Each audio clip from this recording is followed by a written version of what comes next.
Welcome, everybody, to another episode of the People's Real Estate Podcast. In this episode, we are going to be talking about first-time homebuyers. We are going to be breaking down the process and answering questions and breaking down myths about buying a home.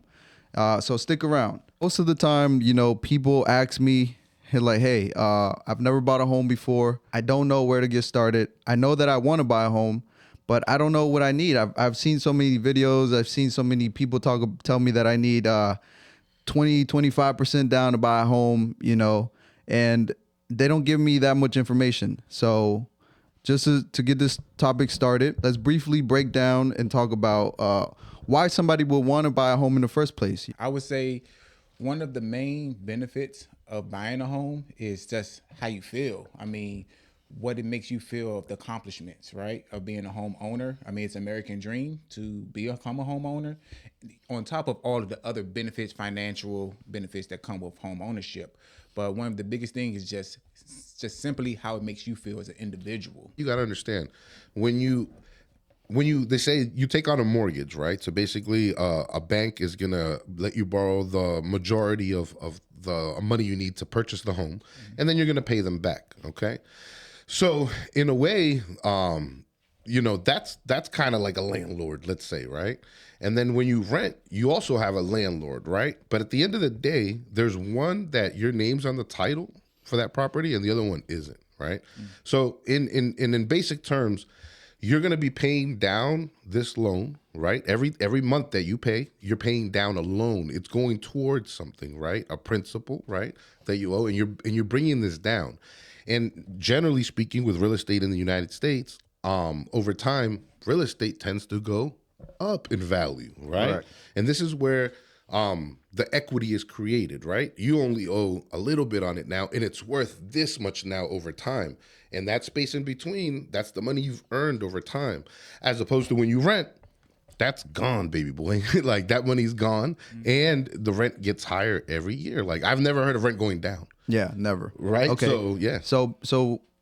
So equity is the difference between how much you owe on the house and how much you've paid it down. Is that correct? Yeah, because at the end of the day, that balance is zero. Now you don't owe anything on it. It's all yours, right? Okay. And now you get the value of whatever the market value is at that time, which, like I said, over time, real estate tends to go up. It's always earning, right? It goes up. It appreciates over time. Now, let's be realistic, man. Like, everyone's at different stages in life, right? And renting, it has its pros too. You know what I mean? Of course. There's the flexibility aspect, right? How about if I have employment where I know I'm only going to be here for another year? Correct. Like, why am I going to get tied down to a 30-year mortgage, right? So there are aspects of renting that renting has that are beneficial too. But in the long term, if you want to build wealth, right, you can definitely do it through owning a property. Yeah, as opposed to renting a property. Okay, so homeownership is for somebody who, like you said, it depends on your lifestyle and your situation of what stage in life you're at.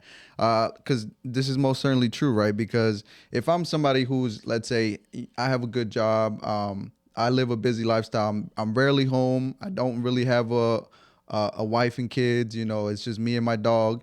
And I'm comfortable living in my apartment. It's no space for me. I live comfortable. I don't have to worry about mowing the lawn. I don't have to worry about trash. None of that stuff that comes with home ownership.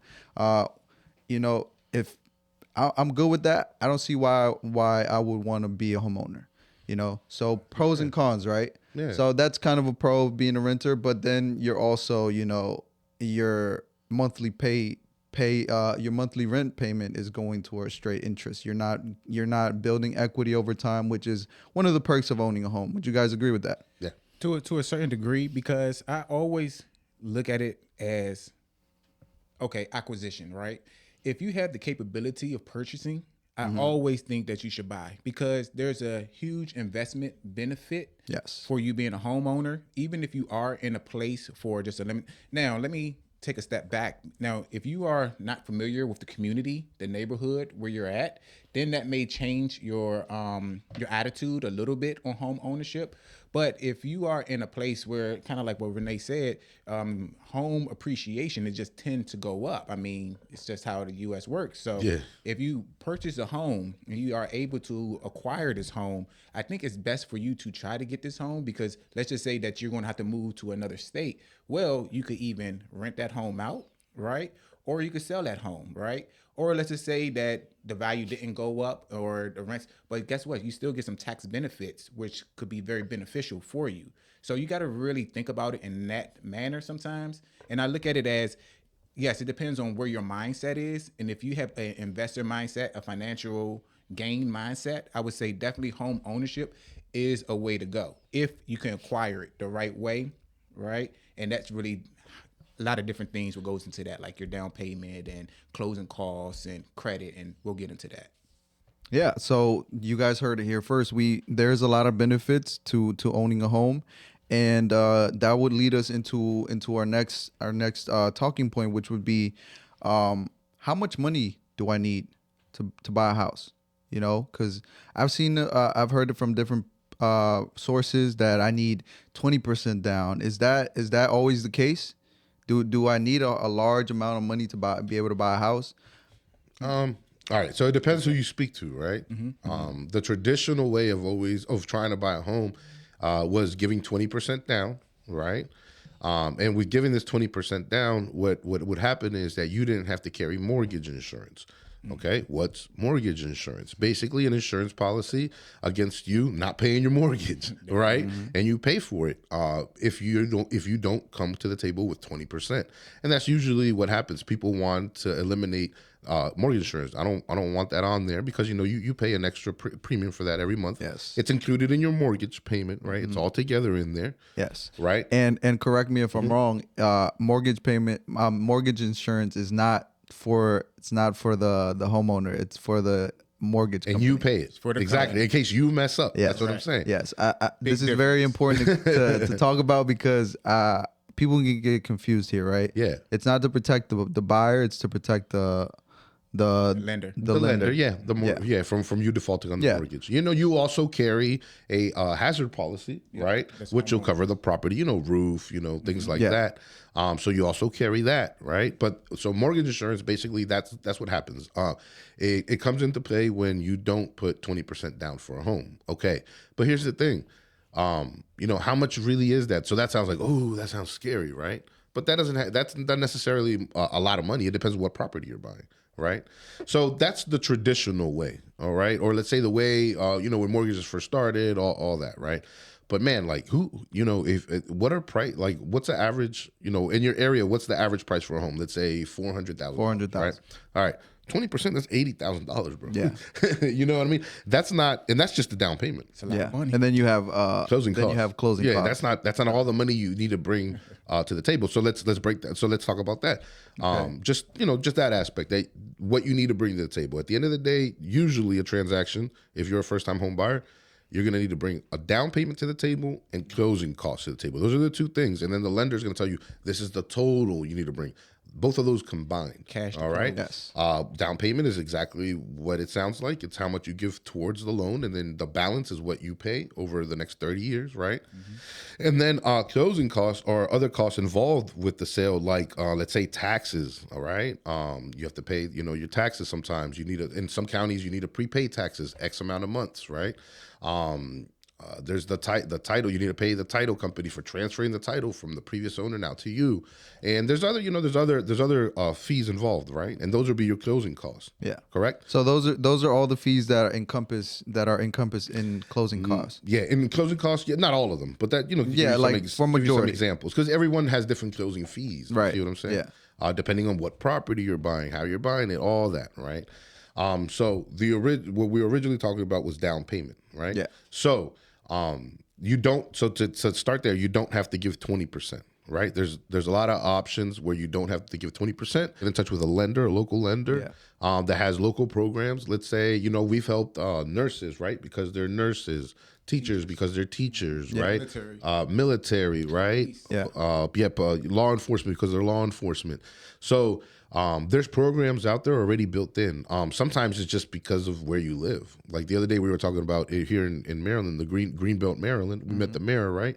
He came to the Argent office opening. to the grand opening. And he was talking about the city of Greenbelt right now has I think it's a grant, right? Yep. Yeah, it's a grant. It's a grant up to $15,000. Yeah. Yeah. If you just because you're gonna buy a property in Greenbelt. Yeah. Right. So there's all kinds of programs out there. That's free money. Yeah. Free money, people. Yeah. This is why it's important to, if you are thinking about buying a home, whether it's in the near future or down the line, right? It's always important to do your research, right?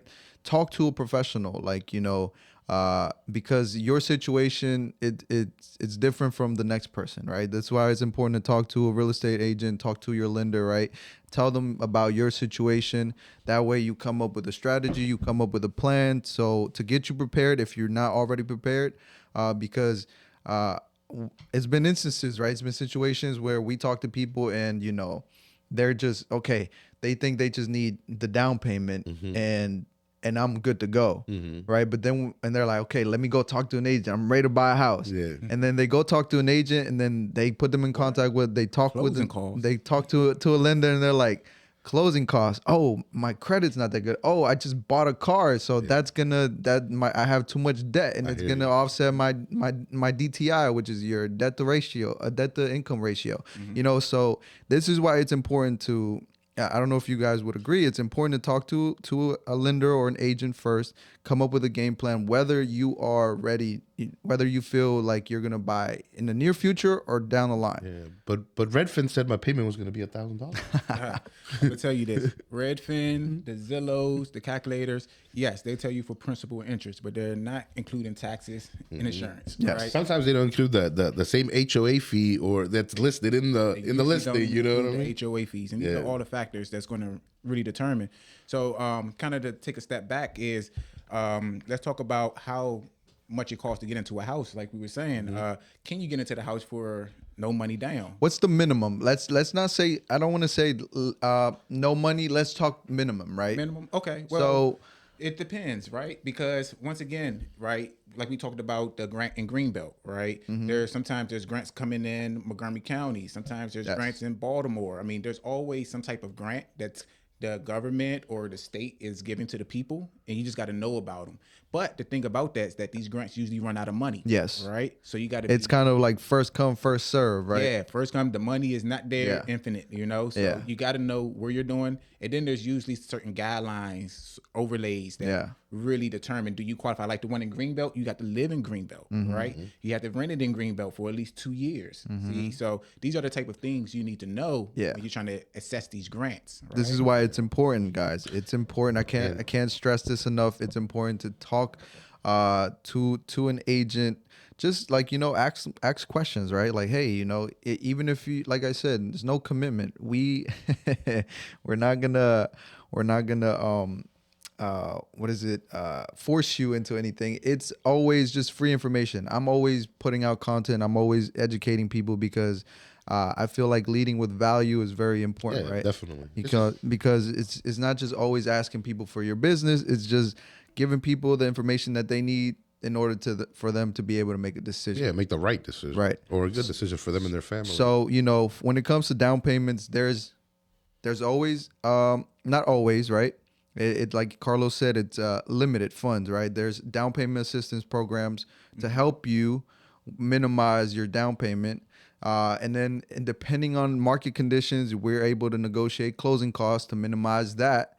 So there's all these things that we're able to do to be able to get you into a house with minimum money, right? And because, Carlos, this is the people's podcast, right? So we're going to break it down for the people, right? So here's the thing. We're talking like it's all, rainbows and lollipops, right? Yeah. Like, all this free money out here. Okay, so let's talk for real. Like, now grants, and Carlos, you can correct me because you're on the lending side too.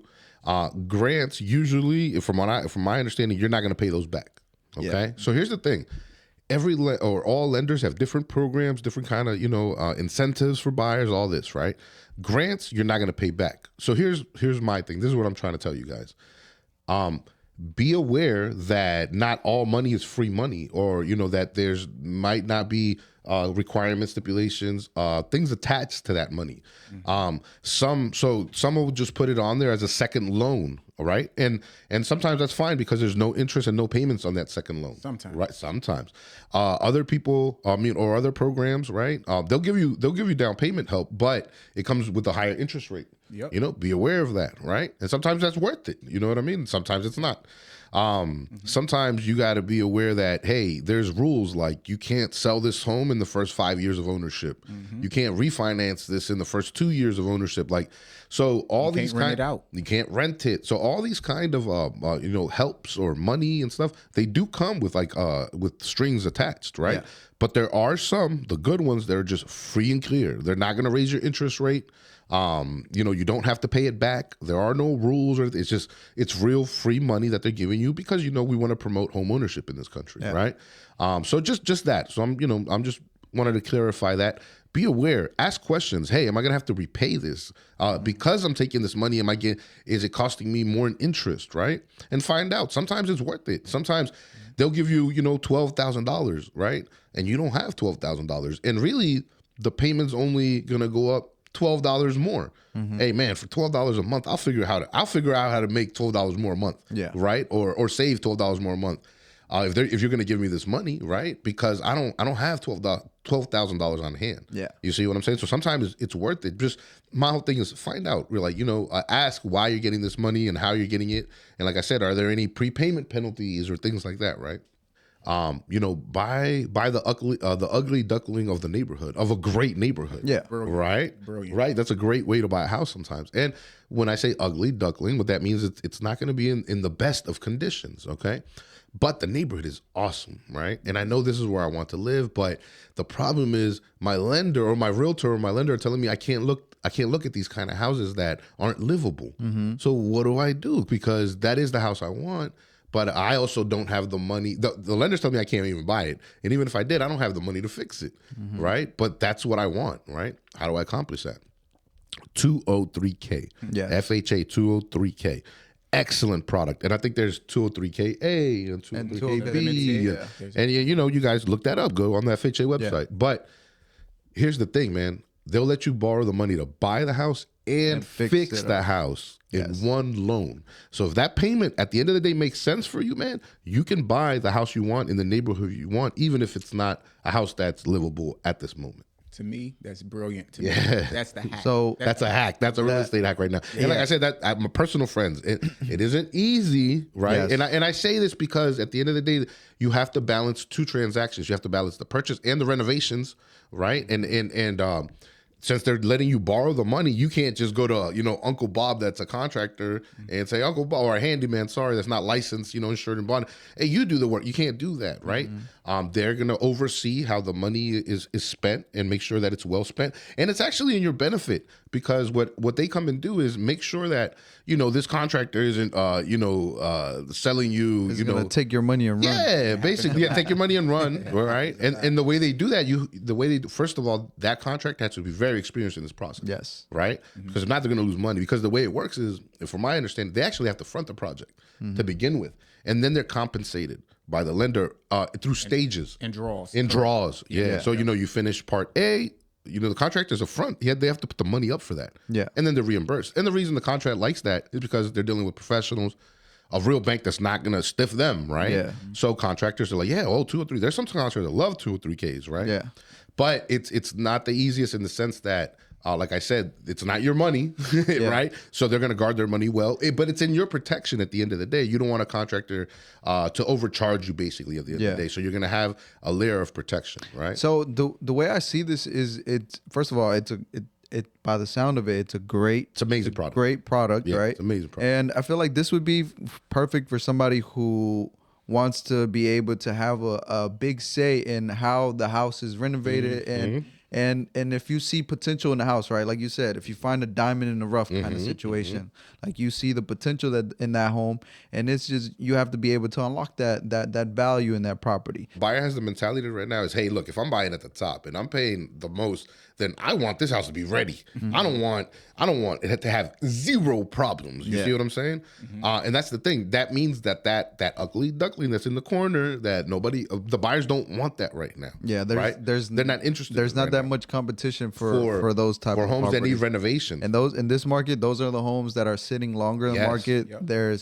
These are the homes that in the market right now that we're in that we aren't really being able to negotiate closing costs. These are the type of properties that we can't. You can negotiate closing costs. You can get your agent to negotiate for you and cover some of that, if not all your closing costs. Yeah. So this is definitely something that is a great opportunity for the right people.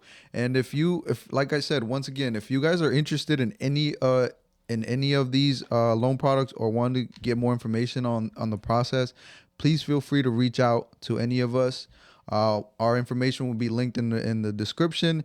And if you have any more questions for us, please feel free, DM us, leave us some feedback on what you feel, what's your experience like. If you're a first-time home buyer, what was your process like? Was it smooth? And have you used any of the products that we've talked about on this episode? It's a very important thing to paint a picture of what your needs and wants, right?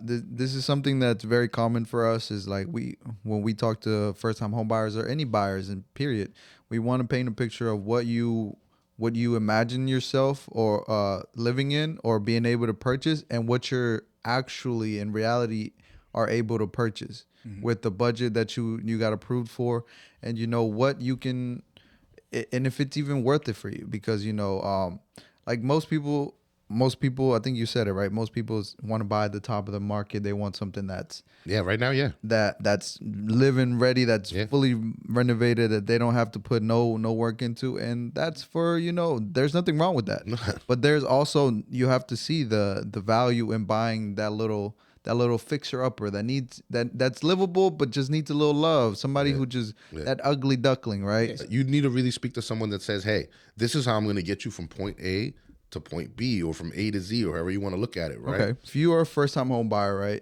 don't be afraid. Don't let the fear of not knowing hold you back from becoming a first-time home buyer. There are a lot of help. There's a lot of programs to help you with down payment assistance and stuff like that. If you don't have enough money, if you don't have the best credit, but you don't know how to fix it either, reach out to an agent. They can put you in contact with a lender. Let me touch on that exact point right here, because this is what I find. This happens a lot. Okay, I talk to someone and they say, "Hey, Renee, great information. Thanks, man. I understand your process. I understand your system, but you know what? There's some things that I know that I need to take care of first. And sometimes it's personal. They don't want to tell me or whatever. Right. That's fine. Right. But I'll give me like 6 months, man. In 6 months, that's when I really want to buy a house, because my lease is coming up. So, I need to time some things out. Renee, thanks for the information. I'll see you in 6 months. Okay. We do our follow-up every month. We talk to them. And then 6 months comes along and they're like, hey, Renee, I'm ready, buddy.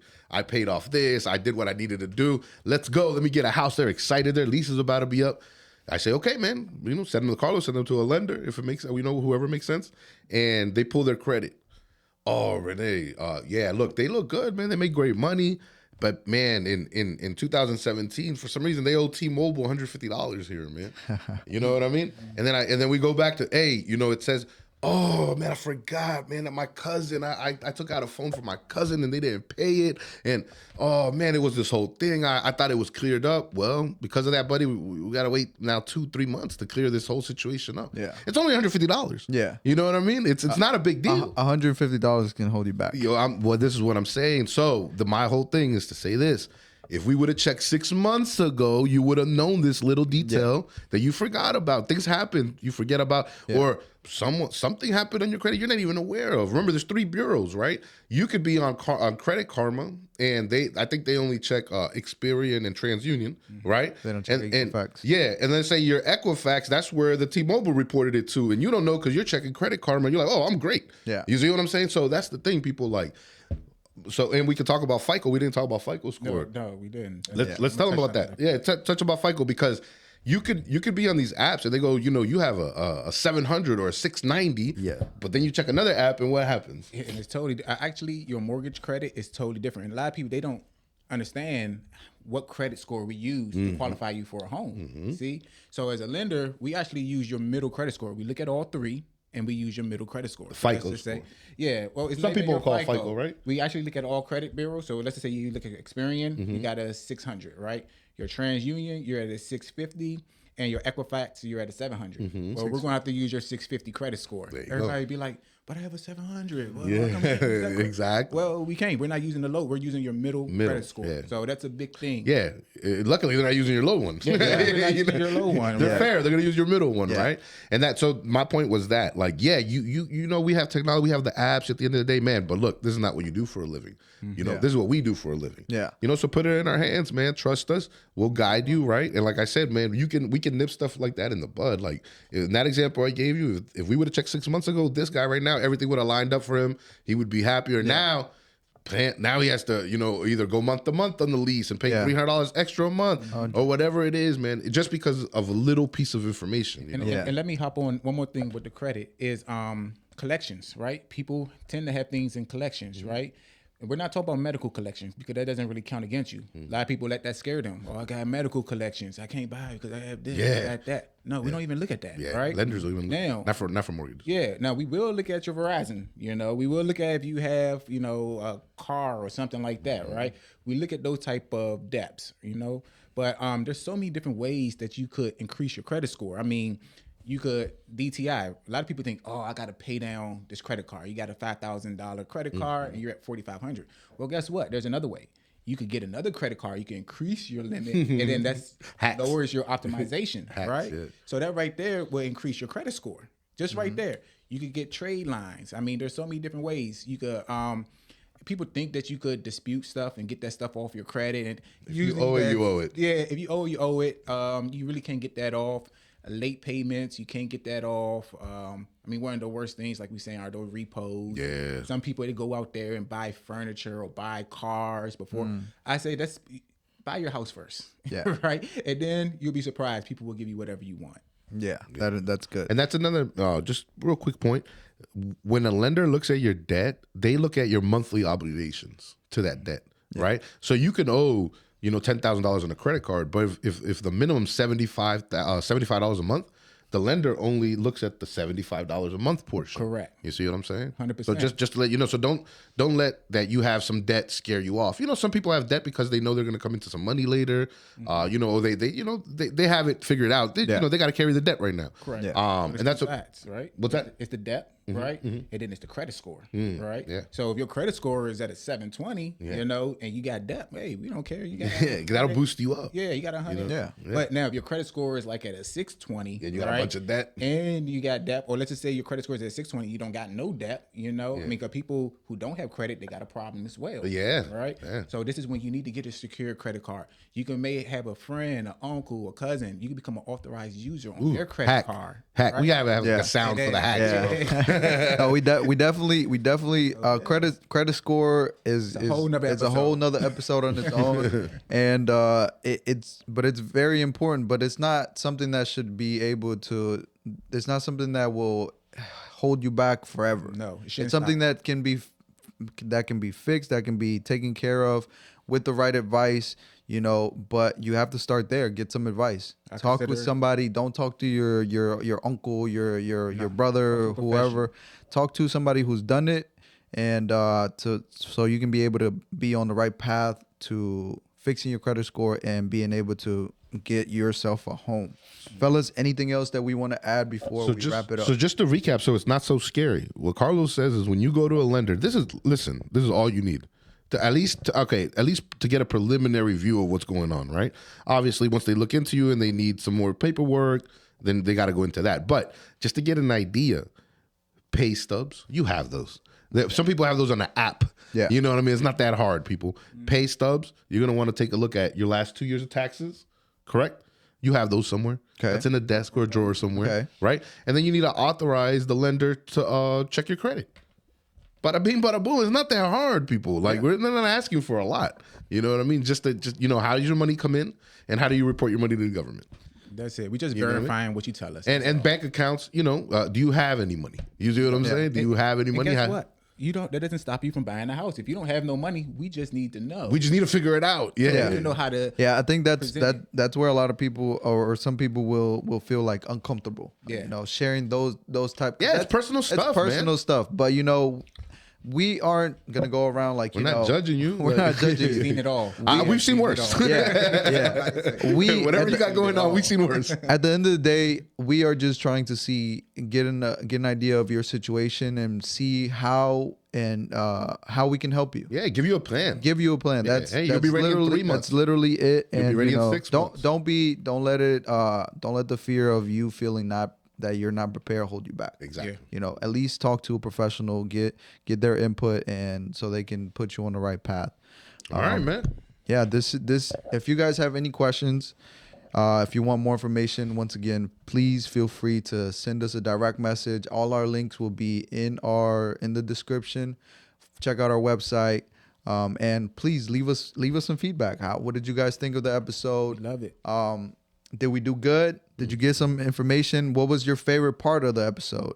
And please let us know if you made it to the end. Like, subscribe, yes. Leave us comments on Google. Yes. Let people know what you learned. It means so much to us. It helps our channel grow. Yeah, and if it helps others. Yeah, maybe this isn't for you, but your cousin or your uncle trying to buy a house. Shoot them over and share it, man. Share the episode with somebody that has that will like this information. And just to let you guys know, we service the DMV area, which is Maryland, Washington, DC, and Maryland, Virginia, and DC. You got it. Mm-hmm. Yes.